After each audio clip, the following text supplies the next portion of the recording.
Hello everyone, welcome back to the channel today. If you've seen our previous video, then you're familiar with how to create a Word document and save a Word document. Today we're going to expand on that and look at one of the most essential things that you'll do within Word, which is to format your text. It's the reason that makes a document clean, readable, and professional. Go ahead and open the document that we created the last time, or start a new one if you prefer to start over. I'll type a simple phrase like, "This is my sample text." Type anything, perhaps your name, a title, or a favorite sentence. Now let's alter the appearance of the text. Start by highlighting the text that you wrote out, then glance to the top of the screen where you see Calibri. That's the font that we started with. Click that drop-down, and you'll see a large list of various fonts. Try Times New Roman or Arial. Just click on one and see how instantly the text shifts.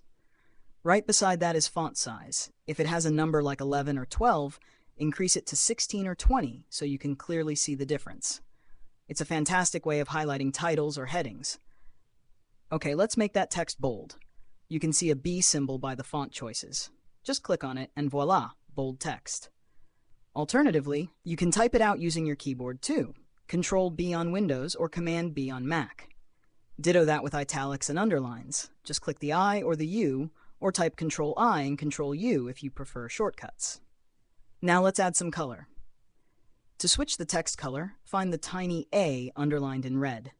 Click that and select a color of your choice, blue or red, or anything that suits you.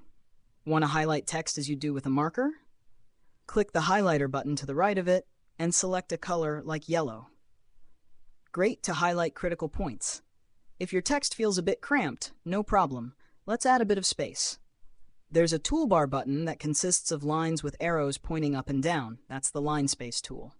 Click it, and you can see 1.0, 1.5, or 2.0. Test 1.5 or double space if you want to give your text a bit of room. Lastly, let's examine alignment. Perhaps you'd like to have the title centered on the page? Select the text and press the Center button. It's the one with lines stacked in the middle. You can center, left, or right align, whatever suits your style or document type. And that's it. With that, you now know how to format your text. Make the font changes, set the size, make it bold, make it italic, color it, highlight it, and align it. These small details make a big difference in making your documents look sharp.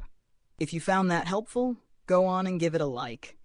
And remember to subscribe so you don't miss the next. In the next one, we'll discover how to add images and bullet points so we can get our ideas sorted. Very handy stuff. Thanks for watching, and I'll catch you on the next one.